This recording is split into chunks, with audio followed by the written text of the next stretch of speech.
Bonjour Antoine Léaumont. Bonjour. La manifestation contre la réforme des retraites à l'appel de la France insoumise samedi à Paris a réuni 150 000 personnes, selon vous, selon les organisateurs, tandis que le cabinet indépendant Occurrence en a compté 14 000. Alors on sait que les batailles de chiffres sont un grand classique lors des manifestations, mais là franchement, avec un écart de 1 à 11, est-ce qu'on n'est pas totalement dans le ridicule ? Non, je crois pas. C'est surtout le cabinet Occurrence qui se ridiculise à chaque fois qu'il essaye de donner des résultats de manifestation. Et d'ailleurs, il y avait vos collègues de France Inter qui avaient enquêté sur leur méthode et qui avaient notamment montré que en fait, c'est une technique qui est utilisée pour normalement compter les personnes qui rentrent dans un aéroport. Sauf que dans un aéroport, les gens passent un par un. Dans une manif, les gens passent à plusieurs. C'est même le principe d'une manifestation. Donc l'outil n'est pas prévu pour compter quand il y a par exemple des gens qui sont rapprochés. Ça dépend aussi de l'endroit où on met la caméra. Par exemple, il faisait un peu froid samedi et j'ai vu quelques personnes s'arrêter en cours de route pour prendre un chocolat chaud. Bref, ce que je veux dire, c'est que de toute façon, quoi qu'il arrive, il y avait du monde dans cette manifestation et c'était un grand succès. Vous n'êtes pas optimiste dans votre estimation ? Non, je crois pas parce que nous, on fait nos estimations en général en regardant la densité de personnes et en faisant la superficie. On multiplie la superficie par le nombre de personnes et on trouve 150 000 personnes parce que tout le boulevard était plein et qu'il était vraiment c'était très dense. De toute façon, ce qui est important de voir, c'est que premièrement, il y avait du monde, on ne peut pas dire le contraire, toutes celles et ceux qui ont été le voient, et que dans les gens qui étaient présents, il y avait à la fois beaucoup de jeunes, ce qui était l'un des objectifs des organisations de jeunesse, et moi j'ai vu aussi beaucoup de gilets jaunes qui étaient présents, ce qui permet un élargissement en fait de la lutte par rapport à ce qui avait été fait jeudi dernier. Je pense que des gens ont participé ce samedi qui n'avaient pas pu forcément venir ce jeudi. Il n'empêche que ce que disent beaucoup de commentateurs, c'est que c'est un succès en demi-teinte. C'est déjà bien s'ils disent que c'est un succès. Ça, c'est le verre à moitié vide ou à moitié plein. Mais on peut se demander pourquoi vous avez voulu organiser cette manifestation solitaire, d'une certaine manière, parce qu'il n'y avait pas grand monde à vos côtés. 2 jours seulement après celle des syndicats, qui, elle, a été une franche réussite, entre 1 et 2 millions de personnes dans la rue. Est-ce qu'il n'était pas évident pour vous que vous alliez souffrir de la comparaison ? Alors, déjà, il faut bien voir. C'était les organisations de jeunesse qui avaient appelé à cette marche et nous avons décidé de nous joindre à elles. Mais cette marche, elle est appelée depuis maintenant 1 mois et demi ou 2 mois. Je me souviens plus le moment où elles ont lancé l'appel. Et à ce moment-là, il n'y avait pas d'appel qui était lancé par les organisations syndicales.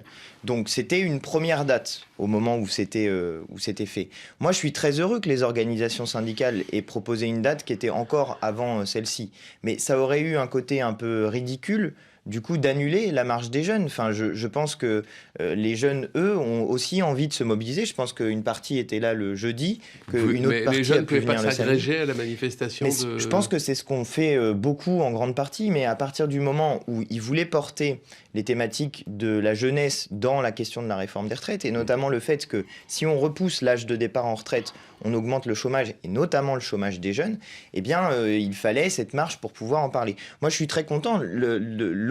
L'objectif de cette marche, c'est qu'on parle de ce sujet. Du coup, on en a parlé du jeudi au samedi, et là on va continuer. Il y a aujourd'hui un autre sujet de marche, c'est les artisans qui vont être mobilisés à 14h à Nation, place de la Nation à Paris. Tous ces sujets-là, retraite, pouvoir d'achat, ils sont liés en réalité, ils sont liés à une question de partage de la richesse. On connaît votre stratégie, c'est la pression à l'Assemblée nationale et en même temps la pression dans la rue.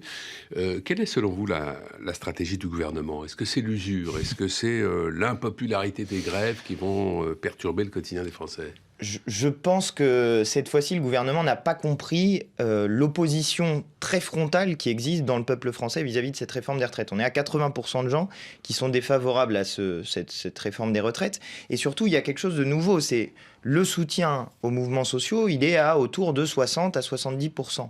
Parce que les gens pensent qu'il n'y a pas besoin de faire cette réforme des retraites. Du coup, la stratégie du gouvernement, ça va être effectivement l'usure.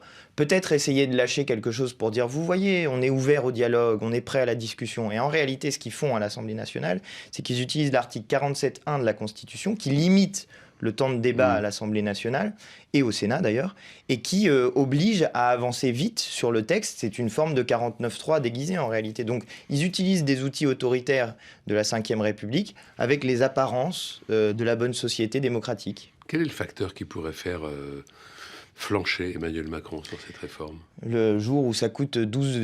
Ils veulent faire 12 milliards d'euros d'économie. Je pense que le jour où ça coûte 12,1 milliards d'euros au capital et au grand patronat, on aura un Emmanuel Macron plus conciliant sur cette question de la réforme des retraites. En réalité, c'est ça qui doit se produire. À partir du moment où les intérêts des grandes fortunes seront touchés, eh bien, je pense que Emmanuel Macron, étant très à l'écoute quand même de nos pauvres milliardaires qui pleurent sur le montant de l'imposition en France, qui est dérisoire au regard de ce qu'il devrait être, eh bien, je pense qu'Emmanuel Macron se mettra à écouter. Alors Emmanuel Macron a dit hier qu'après, je le cite, un temps social de concertation avec les syndicats, il y a maintenant un temps politique qui s'ouvre à l'Assemblée et qu'il faut le respecter. Et je souhaite, a-t-il dit, que le gouvernement, avec les parlementaires à l'Assemblée nationale, puis au Sénat, puisse travailler le texte et l'aménager. Mais est-ce que vous y voyez un début de fléchissement? Alors, non. Et déjà, pour ce qui concerne la concertation sociale, j'aimerais bien savoir quand est-ce qu'elle a eu lieu, puisque l'ensemble des syndicats représentatifs des organisations de salariés, y compris les cadres et la CFDT, qui parfois peuvent être plus conciliants, sont tous unis dans la rue. Ils appellent d'ailleurs de nouveau à une journée de mobilisation le 31. Oui, mais c'est la question de ce qu'on va faire à l'Assemblée. De départ à la retraite qui bloque. Sinon, mais ils reconnaissent pour un certain nombre qu'il y a eu des avancées, par exemple sur la pénibilité. Mais sur la pénibilité, c'est une blague. Enfin, Emmanuel Macron lui-même, en 2017, a supprimé 4 critères de pénibilité. Et en plus, les plus pénibles. Le fait d'être contraint avec des vibrations, le fait de porter des charges lourdes. Laurent Berger dit qu'il y a eu des progrès en la matière, ça, le patron de la CFDT. Sur la pénibilité. Par rapport à ce qu'ils avaient prévu initialement, mais c'est pas parce qu'il y a eu des améliorations par rapport à une situation initiale que c'est pas quand même pire que ce que c'était avant 2017. Et c'était Emmanuel Macron qui était déjà au pouvoir. Est-ce que l'ampleur de la mobilisation contre cette réforme des retraites pourrait remettre en cause le soutien qu'une majorité des Républicains était prêt à lui accorder?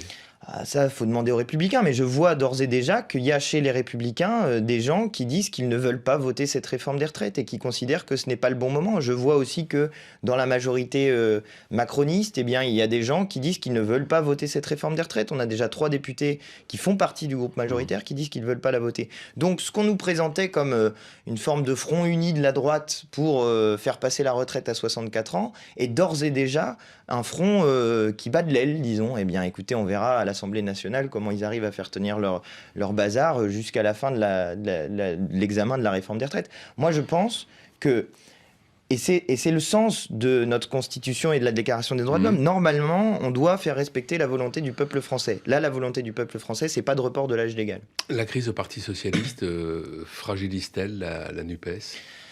Je sais pas, Olivier Faure est sorti vainqueur de ce congrès. Continue de contester son adversaire. Bien sûr, mais en tout cas, pour l'instant, ce qu'il semble, c'est que il soit sorti en tête de cette élection interne. Bon, eh bien, si Olivier Faure continue sur la lancée dans laquelle il était, je pense au contraire que ça renforce la NUPES qu'il soit sorti vainqueur de ce congrès. Enfin, c'est pas encore le congrès, de ce vote pour l'instant. Moi, je pense au contraire que oui, ça nous renforce, qu'il va falloir qu'on continue à travailler ensemble et que, en tout cas, sur le sujet de la réforme des retraites, vous allez pouvoir voir une NUPES unie et combative à l'intérieur de l'Assemblée nationale. Olivier Faure, c'est votre candidat parce qu'il est plus favorable à la NUPES que ne l'est son adversaire. Oui, bien sûr. Enfin, moi, en tout cas, Olivier, moi, j'ai appris à le connaître à l'Assemblée nationale. Maintenant, on se croise. Moi, c'est quelqu'un que j'apprécie beaucoup. Je trouve qu'il fait des interventions, y compris qui sont pertinentes et qui permettent de faire avancer un certain nombre de sujets.